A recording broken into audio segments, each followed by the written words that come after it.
नमस्कार दोस्तों, स्वागत है आपका आपके अपने यूट्यूब चैनल मन अप स्टोरीज में। दोस्तों, कहानी चल रही है नसीबों का लिखा भी क्या गजब है और इसके 12 पार्ट अपलोड हो चुके हैं। दोस्तों, ये 13वां पार्ट है। दोस्तों, इससे पहले के पार्ट पढ़ने के लिए डिस्क्रिप्शन बॉक्स में प्लेलिस्ट में सारे कहानी के सारे पार्ट्स मिल जाएंगे। वहाँ जाकर के कहानी पूरी पढ़िएगा, उसके बाद आगे की कहानी पढ़िएगा। तो चलिए दोस्तों, कहानी के इस पार्ट को शुरू करते हैं। मतलब कि तुम्हारी उम्मीद पूरी हो गई, वह मुस्कुराकर बोला। हाँ, बस एक ख्वाहिश और पूरी हो जाए।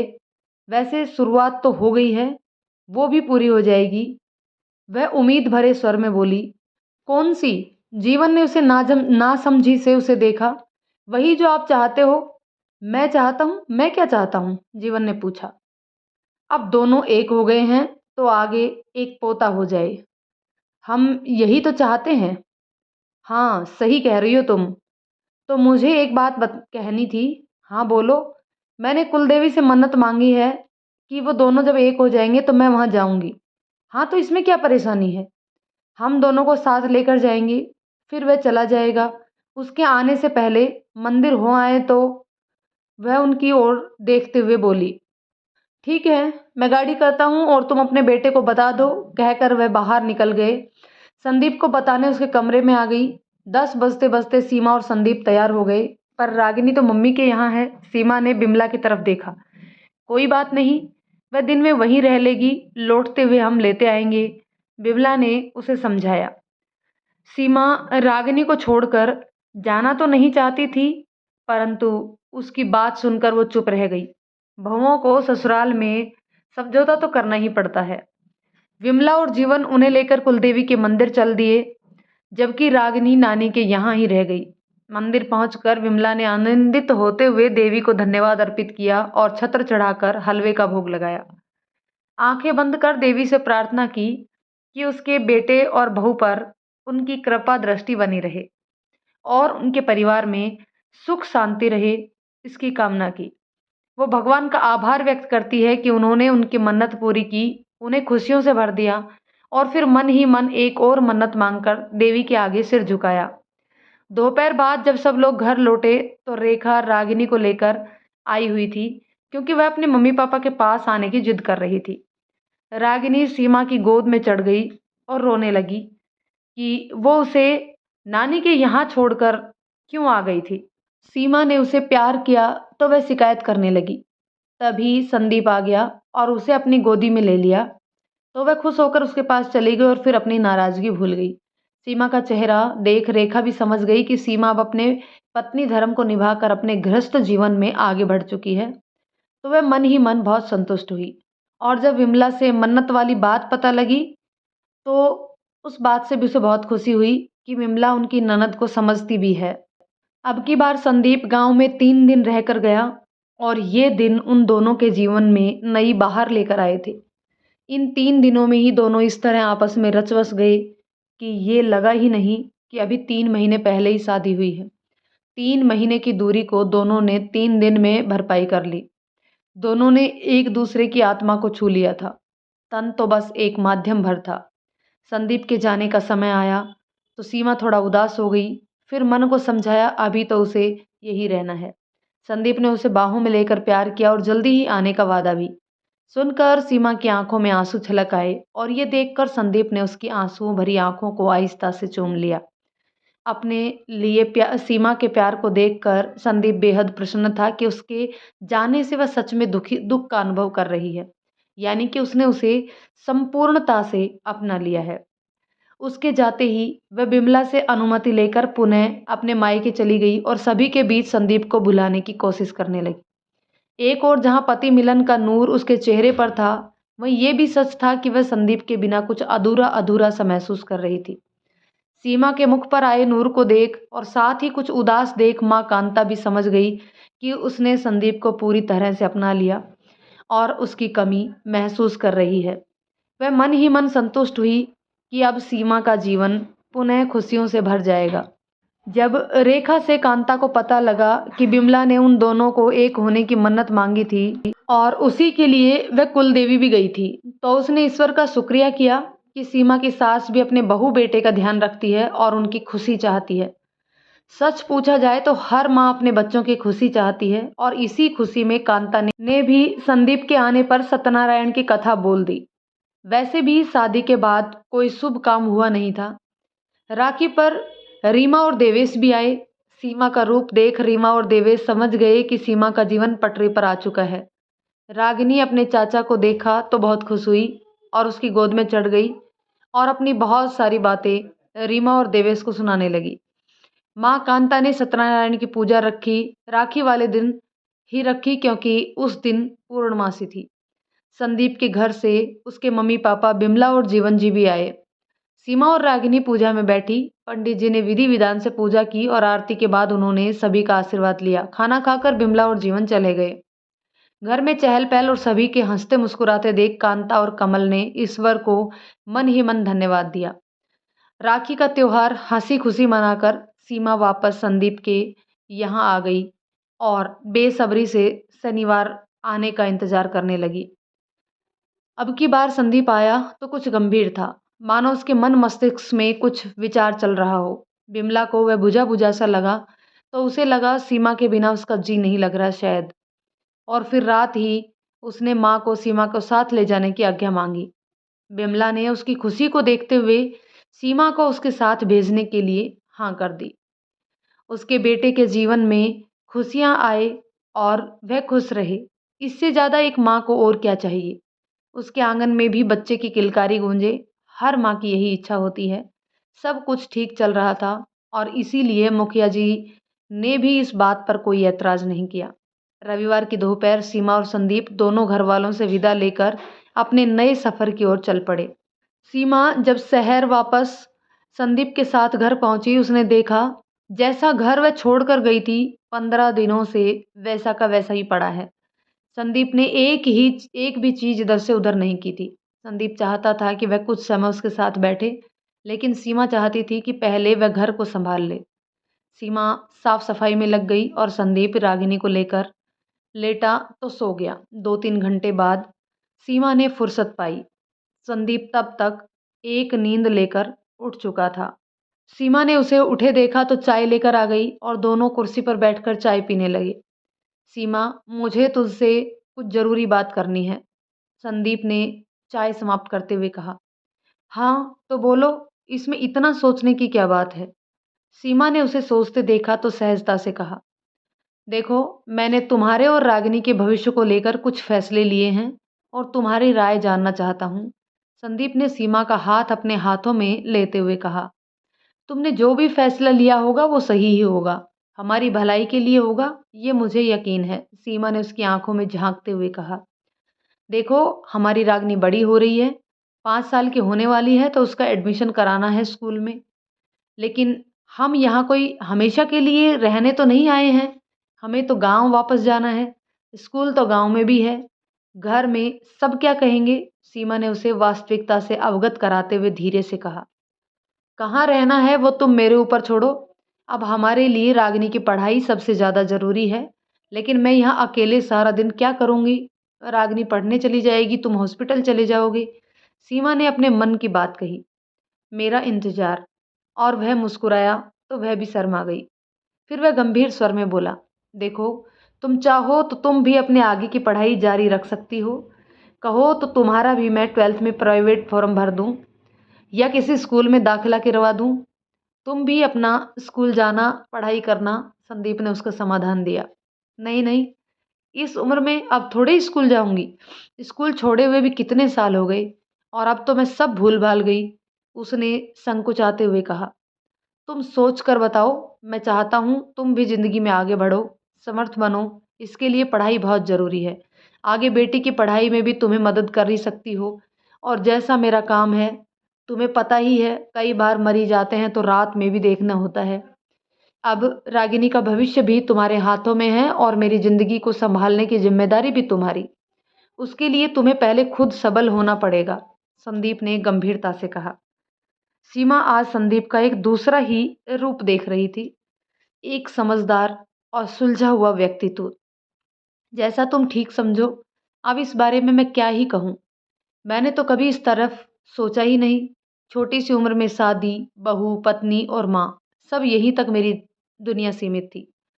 सीमा अचानक संदीप के मुंह से अपने लिए इस तरह की योजना सुन हैरान परेशान सी थी।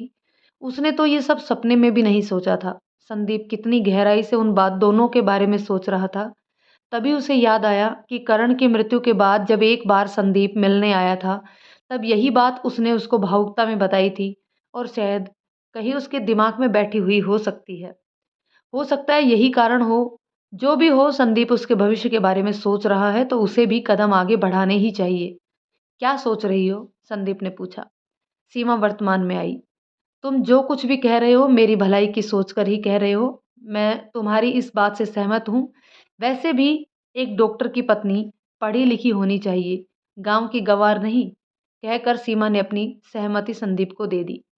देखो सीमा, तुम ऐसा मत समझो कि मैं डॉक्टर हूँ इसलिए तुमसे ऐसा कह रहा हूँ कि मुझे मेरी पत्नी ज़्यादा पढ़ी लिखी चाहिए। मैं सिर्फ तुम्हारे और रागिनी के उज्जवल भविष्य के लिए ये सब कह रहा हूँ। तुम्हें कभी किसी का मुंह ना देखना पड़े। भगवान ना करे कभी ज़रूरत हो तो तुम खुद समर्थ हो, किसी पर बोझ नहीं। मैं सिर्फ इतना चाहता हूँ और हमारी बेटी भी पढ़ लिख कर काबिल बने। बस इतना ही मेरा उद्देश्य है। और जब तुम समर्थ और काबिल बनोगी तो तुम्हारी बेटी भी। मुझे कभी फुर्सत मिलती है और कभी नहीं। हो सकता है मैं तुम दोनों को इतना समय ना दे पाऊँ। उसने उसका हाथ अपने हाथ में लेकर कहा। सीमा उसकी बातों और विचारों से अभिभूत हो गई। सच में संदीप कितना सुलझा हुआ है। एक सप्ताह के अंदर ही संदीप ने रागिनी का दाखिला एक अच्छे स्कूल में करवा दिया और सीमा को कोई झिझक या परेशानी ना हो, इसलिए 12वीं का प्राइवेट फॉर्म भरवा कर उसकी कोचिंग शुरू करवा दी। संदीप के मुंह से अपने लिए इस तरह की योजना सुन हैरान परेशान सी थी सीमा। तो उसने ये सब सपने में भी नहीं सोचा था संदीप इतनी गहराई से उन दोनों के बारे में सोच रहे हैं। उसे याद आया जब करण को यकीन हो गया था कि अब की बार नौकरी लग जाएगी, तब वह भी तो इसी तरह भविष्य की बातें करने लगा था। उसको अपने साथ रखेगा। करण को तो शुरू से ही पढ़ाई लिखाई में रुचि थी। वह चाहता था उसकी पत्नी भी पढ़े लिखे आगे बढ़े, और गांव में वह संभव नहीं था। तो वह नौकरी के लिए पूरे मन से तैयारी में लगा हुआ था और उस नौकरी पर ही उसके बहुत से सपने सजा रखे थे जो शहर में पूरे होने थे। नौकरी लगी भी, पर सब खत्म हो गया। आज वही सब बातें संदीप के मुख से सुनकर सीमा को ऐसा लगा जैसे करण ही उसके जीवन में वापस आ गया हो। संदीप भी करण की तरह सोच विचार वाला, समझदार और प्यार करने वाला पति है। उसे ऐसा लगा जैसे उसका भूत आज वर्तमान बन के आ गया था। अगली बार जब संदीप गांव अपने घर गया तो उसके साथ सीमा नहीं थी। सीमा ने साथ चलने को कहा तो पढ़ाई में व्यवधान आएगा कहकर वह टाल गया। वापसी में वह अपनी मोटरसाइकिल से आया ताकि रागिनी और सीमा को कहीं लाने ले जाने में दिक्कत ना आए और उसे भी आसानी रहे। अब सीमा रागिनी को तैयार करके स्कूल भेज देती, फिर पति पत्नी सुकून से एक साथ नाश्ता करते। फिर संदीप सीमा को ट्यूशन पर छोड़कर अपने हॉस्पिटल चला जाता और लौटते समय घर का काम निपटा सीमा रागिनी और संदीप का इंतजार करती रहती। सीमा का संदीप के साथ बाहर घूमने का प्रोग्राम था, तो वह तैयार होने के लिए रैक खोलकर साड़ी देखने लगी। तभी उसके सामने कपड़ों के नीचे रखी एक फाइल आ गई। उसे वह दिन याद आया। एक दिन दोपहर में जब वो गांव में अपने घर थी तब अचानक रोशन जी आ गए। सीमा और रागिनी को वहां देखकर तृप्त हुए। रागिनी अपने दादाजी की गोद में चढ़ गई और उसे दुलार करने लगे। बेटी, ये कुछ कागज हैं। उन्होंने एक फाइल सीमा को पकड़ाई। किस चीज के? सीमा ने आश्चर्य से पूछा। मेरे जो खेत हैं उनका आधा हिस्सा रागिनी के नाम कर दिया है, और जब तक वह 18 की नहीं हो जाती तब तक वह तुम उसकी मालिक हो और कोई भी फैसला ले सकती हो, गंभीरतापूर्वक रोशन जी ने कहा। इसकी सबकी क्या जरूरत थी पिताजी? इस सब पर तो देवेश के बेटे का हक है ना। वही उस घर का वारिस भी है। देवेश और रीमा को पता लगेगा तो उन्हें शायद ये पसंद ना आए। सीमा ने विरोध जताया। देवेश मेरा बेटा है और लक्ष्मण से कम नहीं। वो तो तुम्हारी बहन उर्मिला नहीं थी। तो उन्होंने बात को अधूरा छोड़ दिया। इसके लिए आप हमें माफ कर दीजिए। कमल ने हाथ जोड़ दिए। खैर, जो होता है अच्छे के लिए होता है। कांता ने बात का रुख मोड़ते हुए कहा। रागिनी के पिता का प्यार मिलेगा और हमारे जीते जी सीमा की गृहस्थी बस गई और दोनों सुखी हैं। हाँ, शायद आप ठीक कह रही हो। रोशन जी ने कांता की बात का समर्थन किया। पर मैंने रिश्ता नहीं तोड़ा। सीमा, तुम मेरे बेटे कर्ण की पत्नी थी और उसकी बेटी की माँ। संदीप से शादी के बाद तुम्हारा उस घर पर हक खत्म नहीं हो जाता। भगवान ना करे कभी ऐसा कोई समय आए जब तुम्हें जरूरत पड़े, पर मेरी बहू और पोती के लिए मेरा भी तो कोई जिम्मेदारी है कि नहीं? और जिसे संदीप निभाने वाला है, ये रागिनी के भविष्य के लिए है। और देवेश को इस बारे में बता दिया है। जवान बेटा है तो इस सब उसकी जानकारी में होना चाहिए। और वह इससे सहमत भी था। कहते हुए रोशन जी भावुक हो गए। लेकिन जब यह बात संदीप को पता लगेगी तो वह बहुत नाराज होंगे। सीमा ने आशंका जताई।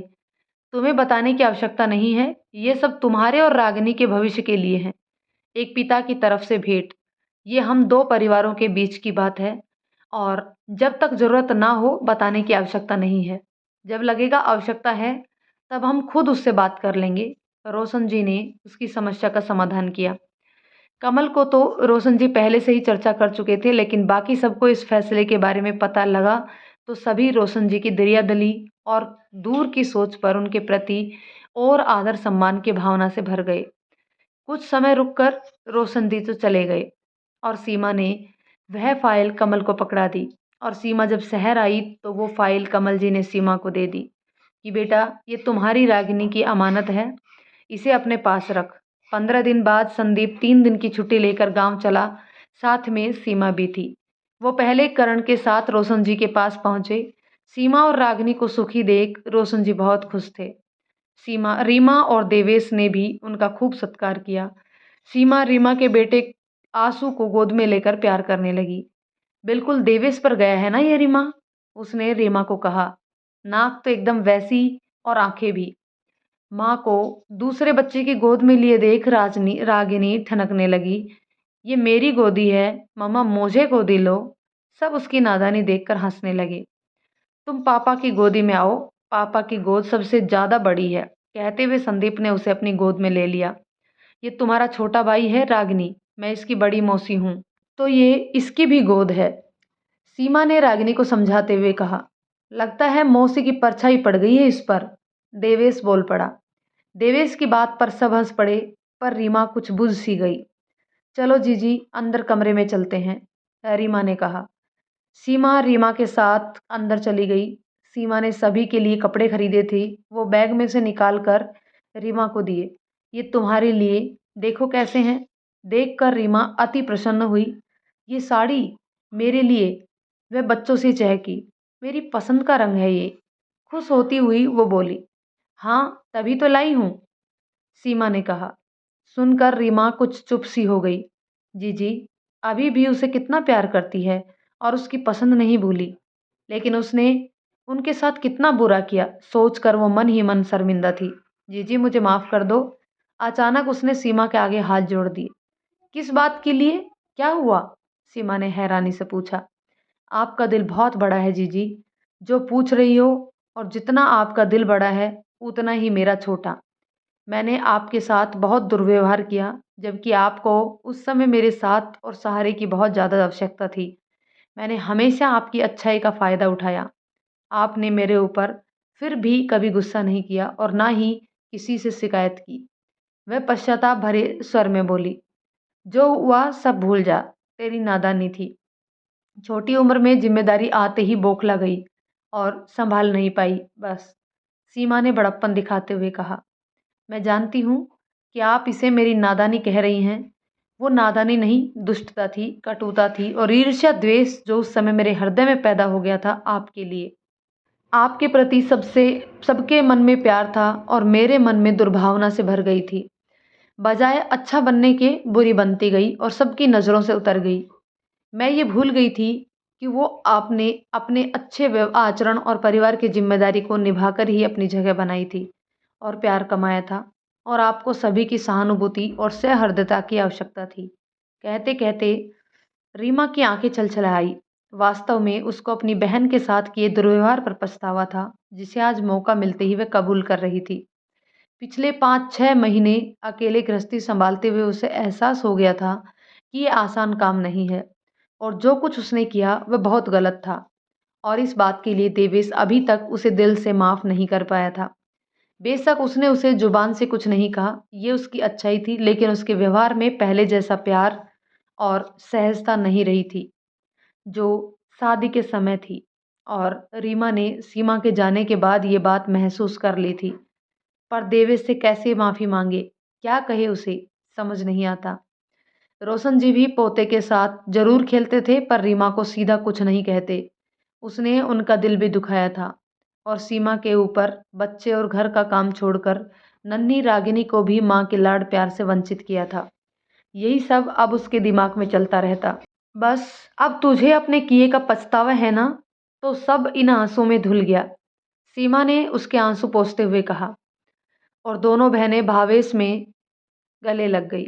तभी देवेश ने आकर टोक दिया, भरत मिलाप हो गया हो तो कुछ खाना पीना भी हो जाए। सुनो, एक मिनट रुको। रीमा ने देवेश को रोका। हाँ बोलो। देवेश उसकी ओर देखकर बोला, मुझे आपसे भी माफ़ी मांगनी है। मैंने जो किया बहुत गलत किया और आपके साथ भी बदतमीजी की। इसके लिए मैं बहुत शर्मिंदा हूँ। रीमा ने नज़रें झुकाते हुए कहा, तुम्हें अपनी गलती का एहसास हुआ, यही काफ़ी है। पर अगर ये एहसास समय पर हो जाता तो खैर, तुमने भाभी से माफ़ी मांग ली और उन्होंने माफ़ कर दिया तो समझो मैंने भी माफ़ किया। कहकर देवेश ने सीमा की ओर देखा। देवेश, ये सब तो ऊपर नीचे जीवन में चलता रहता है। बस दिल से नहीं लगना चाहिए, वरना जीवन मुश्किल हो जाता है। मैं तो रीमा से कभी नाराज़ ही नहीं थी। वो तो मेरी किस्मत खराब थी। तो और जब किस्मत खराब हो तो अपने भी पराये हो जाते हैं। सब कुछ बिगड़ जाता है। सीमा ने गंभीरता से कहा। रीमा के लिए अपने मन में कोई गिला मत रखो देवेश। ये जीवन बड़ा मुश्किल है और छोटा है। नाराज़गी में ही ना निकल जाए, यही सोचो। बाकी तो तुम बहुत समझदार हो, मैं क्या कहूँ। सीमा ने समझाने वाले स्वर में देवेश को कहते हुए उम्मीद भरी नज़रों से उसे देखा।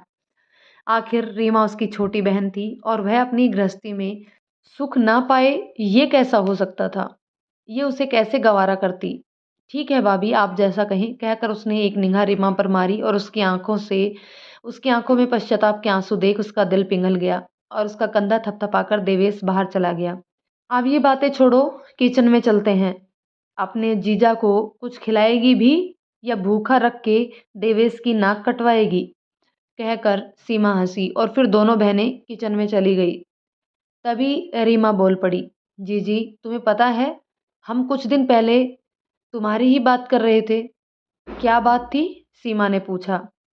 दरअसल हमारी शादी की सालगिरह वाले दिन देवेश ने सत्यनारायण की कथा कराई थी और फिर उन्होंने रागिनी के जन्मदिन का जिक्र भी किया कि रागिनी कब पैदा हुई थी। पिताजी को बताया तो उन्होंने उसके लिए पायल मंगवा के रखी हैं। जब भी आएगी वो उसे दे देंगे। पहले तो माहौल ऐसा था कि कभी कुछ कर ही नहीं पाए। देवेश उसके लिए एक फ्रॉक भी लाए हैं, मैं अभी दिखाती हूँ। हाँ हाँ, देख लूँगी, पहले काम निपटा ले। तुम्हें याद है जीजी, परसों ही तो रागिनी का जन्मदिन है और देखो तुम भी अचानक आ गई। रीमा उत्साहपूर्वक बोली। फिर रीमा सीमा से शहर के किस्से सुनने लगी। सीमा शहर में ही रहेगी सुनकर रोशन जी भी मन ही मन प्रसन्न हुए और दिल से अनेकों दुआएं संदीप को दी। संदीप ने भी उन्हें कहा कि वे उसे भी अपना बेटा ही माने। सुनकर वह खुशी हुए। देवेश भी संदीप के व्यवहार से प्रसन्न था, विशेष तौर पर रागिनी के साथ उसका लगाव और प्यार देखकर। उसकी भतीजी को पिता की छत्र छाया मिल गई और भाभी को अच्छा जीवन साथी, इससे बढ़कर उसकी और क्या कामना हो सकती थी। अकेले में सीमा ने रीमा को समझाया, देवेश बहुत अच्छा है, ये तू जानती है, और तुझे प्यार भी बहुत करता है, इसलिए तुझसे शादी की और निभा भी रहा है। उसका दिल कभी मत तोड़ना, वरना फिर पछतावा भी हाथ लगेगा। कहकर उसके कंधे थपथपा दिए। आप सही हैं जीजी, अब कभी मैं उसका दिल नहीं दुखाऊंगी। कहते हुए रीमा गंभीर थी। उसे फिर से देवेश का पुराना वाला प्यार पाना था। दोनों बहनें रात को साथ सोई और देर रात तक उन्होंने बचपन से लेकर शादी तक की ढेर सारी बातें ताजा की। देवेश संदीप के साथ करण के कमरे में सोया। करण की दीवार पर लगी तस्वीर को संदीप ने नमन किया। हालांकि वह कभी संदीप से रूबरू नहीं हुआ था, पर रमेश और सीमा से जितना सुना था उससे उसके मन में उसकी बहुत इज्जत थी। दोस्तों, कहानी के इस पार्ट को यहीं ख़त्म करते हैं। मिलते हैं एक और पार्ट में। तब तक के लिए कहानी आपको कैसी लगी कमेंट करके ज़रूर बताइएगा। यदि कहानी पसंद आती है तो इसे लाइक शेयर करें। चैनल पर यदि नए हैं तो प्लीज़ चैनल को सब्सक्राइब ज़रूर कर लें। धन्यवाद दोस्तों।